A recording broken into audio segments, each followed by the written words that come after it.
Hello, and welcome. Welcome once again to the Secrets of the High Demand Coach podcast. And I am here with yet another high demand coach. It is the one and only Matt Norman, who is president and CEO of Norman and Associates, which offers Dale Carnegie programs in Minnesota, Iowa, Nebraska, and South Dakota. Dale Carnegie provides its tools and courses through a global network, helping improve how people think and work together. And Norman and Associates also offers practical talent strategy in hiring, onboarding, strategic planning, and goal alignment.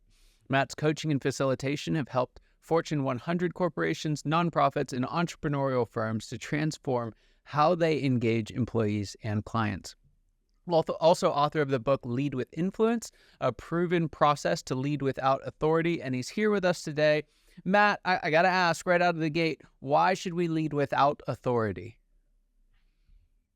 Well, because people are more likely to be engaged. Gallup has studied employee engagement and has found that when people are engaged, they're more committed. They apply discretionary effort to their work. And if we lead with authority, according to the research, if we make people do things, if we lead through our power, they're less likely to be engaged and therefore less likely to apply discretionary effort. Not to mention, a lot of the gaining cooperation that most people need to do today is from people who they don't directly have authority over. So I think we need to learn how to lead and gain cooperation from those people as well.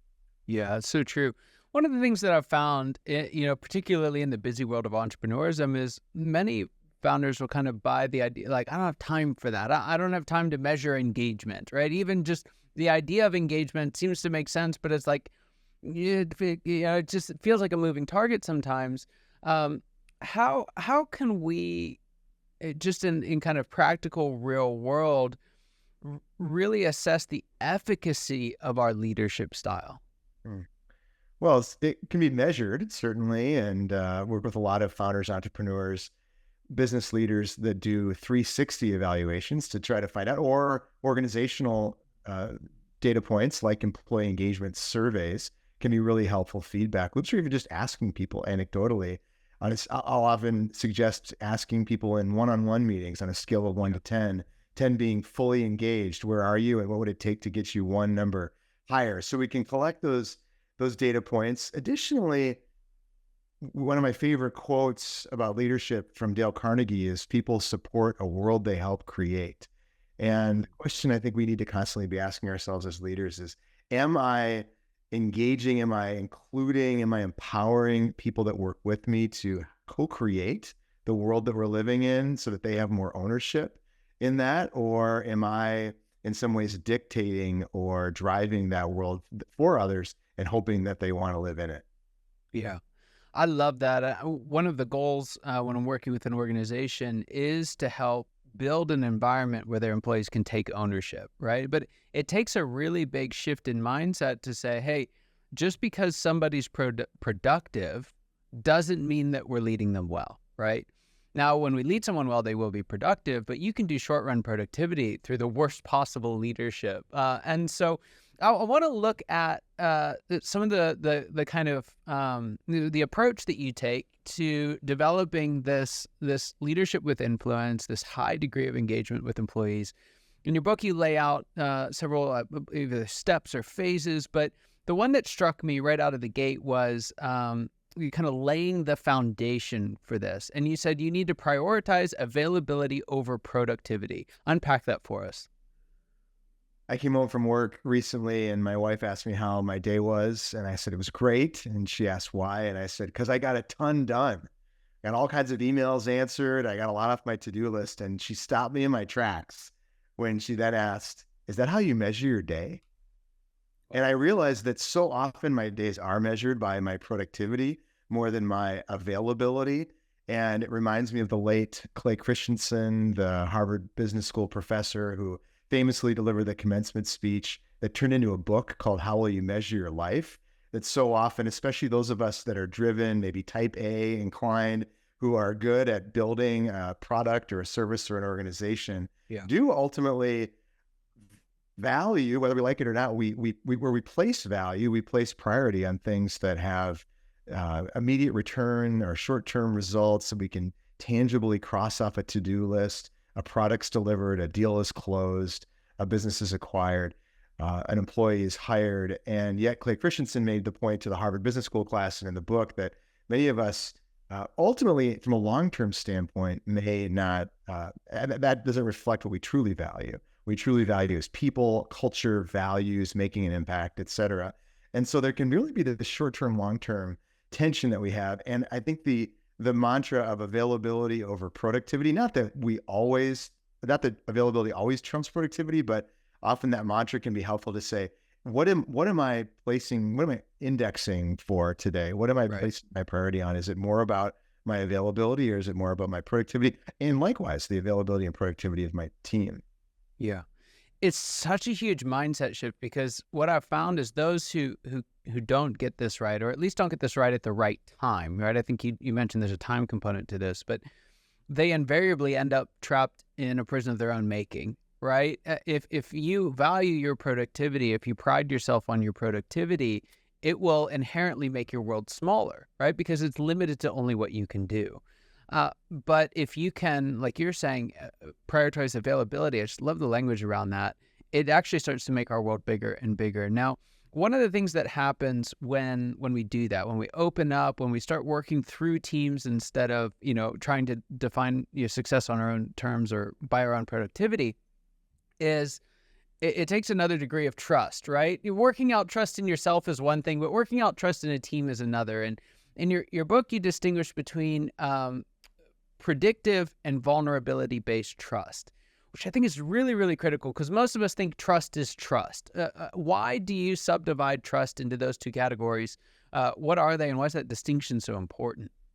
Yeah, credit to Patrick Lencioni on this one. This is really a riff on some of his concepts in the 5 dysfunctions of a team, and this idea that predictive-based trust is when we trust somebody because they're competent or reliable, whereas vulnerability-based trust is when we trust someone because we can let our guard down, we can have a more honest conversation.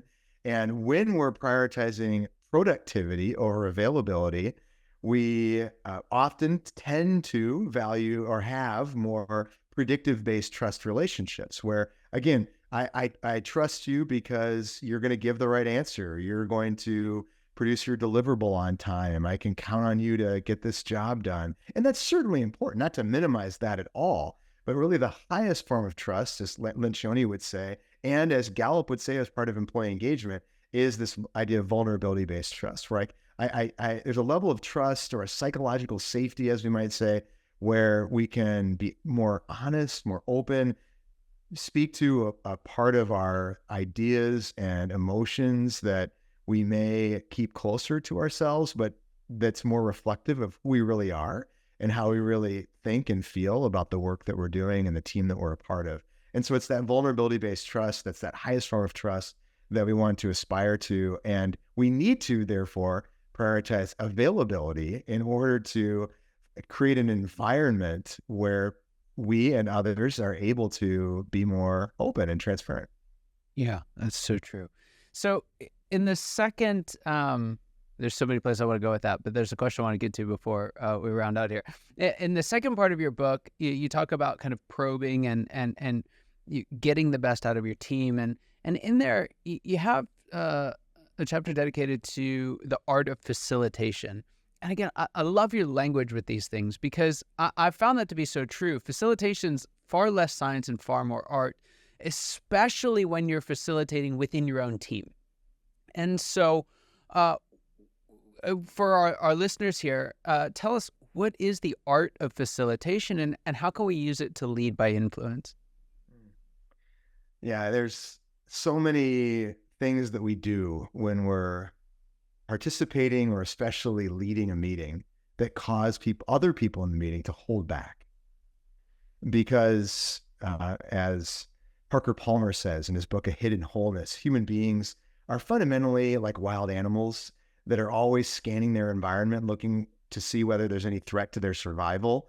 And of course, in meetings or in a work environment, we're typically not scanning to look for physical or existential threats to our survival, but we're looking at reputational threats to our survival, or just frankly, is this meeting worth my time? Because in order for me to survive the day, I need to be productive. And so therefore I need to survive my day. Is it worth my time to be in this meeting? We're always scanning meetings and interactions wondering, is this going to allow me to survive? And what Parker Palmer explains is that human beings are always doing things that cause other people, send signals to other people that some of your survival is at risk in this meeting. Again, whether that's emotional survival, relational survival, reputational survival. For example, little things like we just don't appreciate and value people's presence enough in meetings.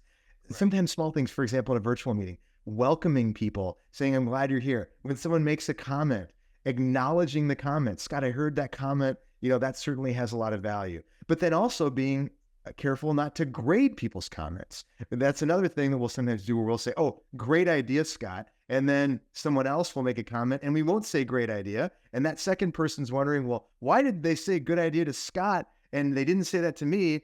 Or maybe it's literally just that I'm doing too much talking in meetings and I'm not fostering enough diverse input from a lot of people. There's all kinds of things that I list in the book that might just be small infractions that send people into hiding, as Parker Palmer would say, that cause people to sort of close off, put themselves on mute, multitask in a meeting, not be fully engaged. And those add up, those little meetings, people withdrawing, people holding back, not fully participating, not fully engaging, over time add up to lower and lower levels of engagement, participation, and value creation. Yeah. It's one of the key skills that I've seen separates, particularly in the world that I'm in with a lot of founders and business owners, those who are able to really step into the CEO seat, right? As opposed to just having it on their business card and still being founder in every other intent of the word.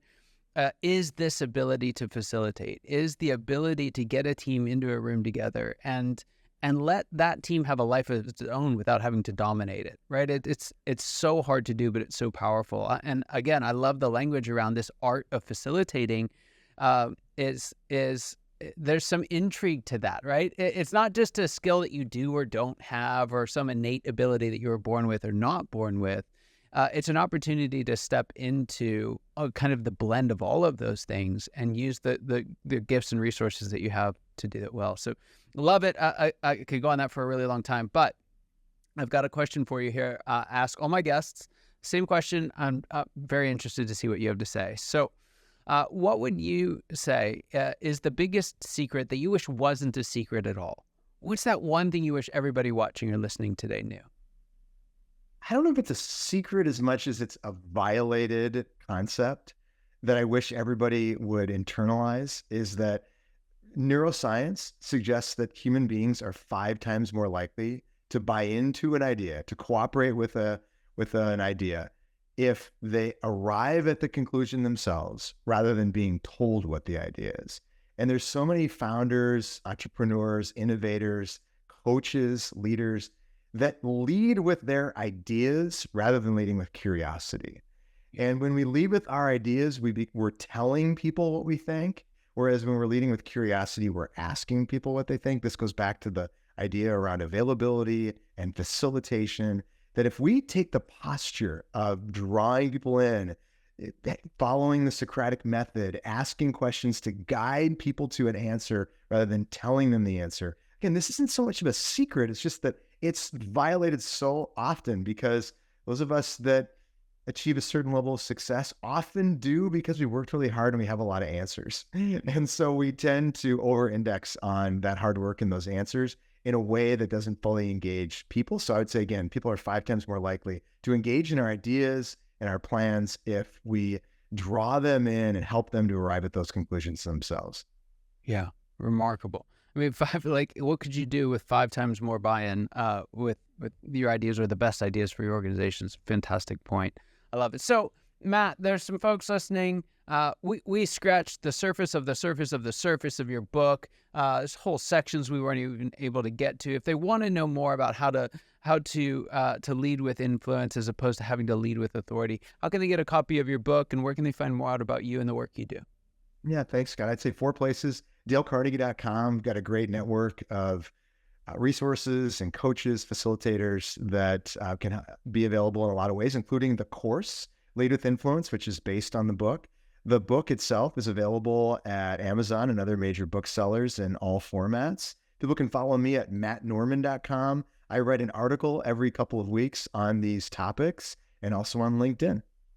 Fantastic. Matt, just awesome having you here. Loved the conversation. Loved the language you put to some of these concepts. It's great work. Keep it up. Thank you so much for being here. And for everyone watching and listening, your time and attention mean the world to us. I hope you got as much out of this conversation as I know I did, and I cannot wait to see you next time. Take care.